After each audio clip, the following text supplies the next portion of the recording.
As I've been fond of doing lately, I'll let my partner pick a film and then I go into it completely unawares. I like to let the movie just do its thing and tell me its story without any preconceived notions first. And so, as I was watching this week's movie, it hit me around maybe 5 or 10 minutes in that, I feel like I've seen this movie before. Like, the events playing out on screen are way too similar to another movie I've seen that can't be a coincidence. Anyway, the movie I was watching was Sana, Let Me Hear. Curious, I did a quick search and yep, there you go. It's a sequel to Sana, which came out in 2023, and I have most definitely seen, although I didn't do a review of it here. Sana is a Shimizu Takashi film about a cassette tape that contains a strange melody that ends up killing people who hear it. Kind of like a musical Sadako, I guess. The person behind that tape's creation is, shockingly, Sana. And so, seeing events play out that I feel like I've seen before, in a terribly familiar location, with a character whose motivations I've definitely heard before, yeah, turns out we're in a sequel. I can't ever say I felt like Sana needed a sequel, but this is the world we're living in, I guess. Before we really get into it, I'd like to once again point out that I'm not really a big fan of Shimizu's modern horror work. I give every single piece of his a chance. After all, he did create Ju-on, even if it was decades ago, so he's earned at least that. But I can't really remember the last time I watched one of his films and was blown away by how scary it was, or how well made, how well written, how well acted, etc. Did Sana Let Me Hear change that? No. So, if you're a big Shimizu fan, well, you probably don't need to hear my opinion anyway. You should go find the film and watch it yourself. It's a Shimizu film all the way down, so if you enjoy his stuff, I've no doubt you'll enjoy this too. But if, like me, you're more wary of his works these days, then let's break it down a little. So, this film appears to me to be Shimizu trying to set up another franchise, I suppose, in making Sana a somewhat recurring character like Sadako. She doesn't really have the depth or intrigue that someone like Sadako has, but here we are. Anyway, we have a teacher, Kimijima Honoka, who's leading some supplementary lessons during the summer holidays at a high school. Sadly, right before she starts this job, her boyfriend Takeru is very suddenly hit by a car right in front of her. He survives, but he's left in a coma. When Honoka starts at school, she realizes that one of her students was there when Takeru was hit, and it was her phone call that likely saved his life. This girl, Hitomi, befriends another student silently playing the piano, and if you saw the first film, then you should immediately know who she is. Sana. But Sana's a vengeful ghost. Oh no. During class, Sana sort of just shows up, like she was always meant to be there, and nobody questions it. This part I thought was actually kind of neat, and reminded me a lot of Another, and how that class's ghost worked. But one of the girls in class decides to bully her, and obviously that won't end well. Before you can say, well, this won't end well, the girl jumps from the roof humming a tune. Sana is back. And so this movie explores Honoka and Hitomi trying to uncover Sana's story once again. Honoka trying to save Takeru, and everyone trying to not die to Sana's curse. You see, Sana likes to record people's final sound, which is basically the last sound they make before dying. She records these sounds on tape because, well, gotta do something in the 90s, I guess. I was there, I get it. But the problem for me is that it's not a very compelling or even scary motivation.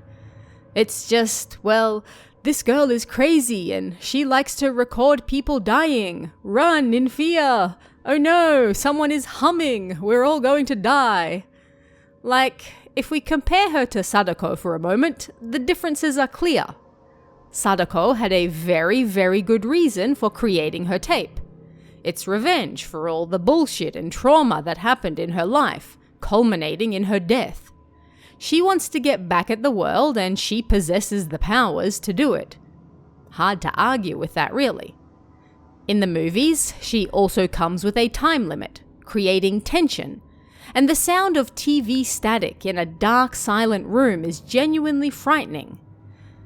Now we have Sana. Sana just likes hearing people die for some reason. Okay. And I guess to have her stand out and indicate that her curse is at work, we have a humming sound. It's just not that scary. I'm not feeling any sort of reason as to why she wants to record people dying, other than just because. Which again doesn't really make for the most interesting or even sympathetic character. She's just very plain sponge cake, no icing. To Sadako's 3-tiered bakery extraordinaire that people line up 3 days for just to get a chance of buying, you know?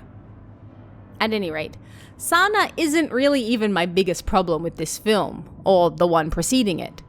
It's just not very well written, and it's not very well acted. I wouldn't say I'm the biggest connoisseur of these things either. I'd label many absolutely trash films as some of my favorites. And at the end of the day, as long as I enjoyed it, then that's all that matters. Now, I've been around the Japanese horror scene for a long time. Probably longer than some of you watching this video have been alive. I don't demand something new every time, and in fact, if you watched my last review on Missing Child videotape, then you'd see that. There's not really anything new in that at all, and yet it's still easily one of my favorite films from this year. Why? Because even on a small budget, it's a tight story that's laced with tension, and the acting is appropriate to what the story is trying to tell. I don't think I can even blame the actors here, as this seems to be a common thread across all of Shimizu's works, so I'm guessing this is just how he likes his acting. But it comes across to me as wooden, unnatural, sometimes even plain overacting. And when it's paired with a subpar script that seems like it was written by someone who doesn't really interact with people, but simply observes them from afar and has no idea what people would realistically say and do in any given situation, well, it's a recipe for that bland-ass sponge cake I mentioned earlier. Now, I don't like being overly negative about things, so I will give Shimizu his props. His overall cinematography is still quite good. The film looks great. He can generally frame shots well. He does his best to create fear through certain angles, cuts, and shifting focus, and you can see his long filmmaking history there on the screen. At the very least, you feel like you're watching a decent movie that clearly has some budget behind it. But it's really hard for me to get past how bad the script is, and ultimately no amount of actors trying to act their pants off would save that anyway. Yes, there's not really anything new here, but the story being told here isn't that interesting, and the way the characters react often comes across as unnatural or cliché. For example, one scene has 4 of our characters sitting in a car listening to Sana's cassette tape. One of them sits with his hands on his head, staring in disbelief at the player and trembling. Another is clenching her eyes shut and grimacing and panting, like it's taking her everything to keep her lunch from evacuating out the wrong end. Another is just shaking her head constantly with her eyes wide open, before she too decides to cover her ears and continue panting heavily. And another just has her fist in front of her mouth, and that's about it. Now, these sound like the type of reactions you might read about in a story, where it's trying to convey that people are scared in words. But on the screen it just looks silly. It's cliché and it's unnatural and it's not very well acted. I'm not scared by the revelations we're hearing on this tape. I'm cringing at the reactions to it and being pulled out of the moment. The scares also leave much to be desired. Not really much to say there. I don't think I was scared or even tense once during the entire film. You get the usual stuff like, character walks past window and you only see their feet, not head. Character suddenly morphs into the ghost for a brief second jump scare. Character suddenly realizes they're experiencing the past, and when they come back to, everything is old and rotten and moldy, etc., etc. There's also a hilarious sequence around the 1 hour and 10-minute mark where they just decide to kill off a bunch of the cast one after the other. This isn't spread out throughout the film, just lumped together around the 3/4 mark before the film moves on, and that's that. They're never mentioned again. Almost like the movie thought a few people had to die so it would feel scary. And now, back to our regularly scheduled programming. And of course, the twist, if you can call it that, of who Takeru actually is, and how he relates to this story, was so loudly broadcast the entire time that by the time the characters also realize it, well, it's more of an about damn time someone figured it out moment than, oh my god, I had no idea. Ultimately, Sana isn't really interesting enough to carry a franchise, so if that's what they're going for, it feels like they might struggle with it. As a sequel, or even as a standalone film, because you don't really need to see the first one to follow what's happening here. It's just really not that amazing.